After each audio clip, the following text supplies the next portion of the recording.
চিত্রনায়ক মান্না ছিলেন অতুলনীয়। মেগাস্টার শাকিব খান। চার তারার গুঞ্জনে কিংবদন্তি নায়ক মান্নাকে স্মরণ করলেন megastar Shakib Khan. Channel I এর বিশেষ অনুষ্ঠানে পূর্ণিমার সাথে আড্ডায় উঠে এলো ঢালিউডের অন্যতম শ্রেষ্ঠ মহানায়ক প্রথায় মান্নার কথা। বর্তমানে ইন্ডাস্ট্রির number one megastar Shakib Khan অন্যতম শ্রদ্ধা ও ভালোবাসার সাথে স্মরণ করেন প্রিয় মান্না ভাইকে।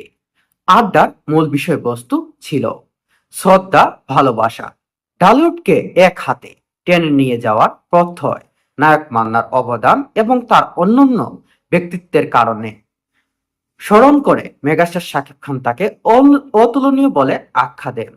স্মৃতির পাতায় মান্না বাংলা চলচ্চিত্রের সোনালী যুগের অন্যতম আইকন মান্না।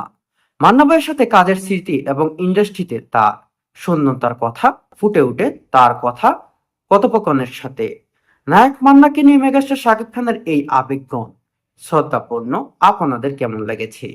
অবশ্যই আপনাদের মতামত কমেন্ট করে জানিয়ে যাবেন। যেখানে মেগাস্টার শাকিব খান মান্নাকে এতটুকুই শ্রদ্ধা এবং ভালোবাসা দেখাচ্ছেন তা সত্যি অতুলনীয়।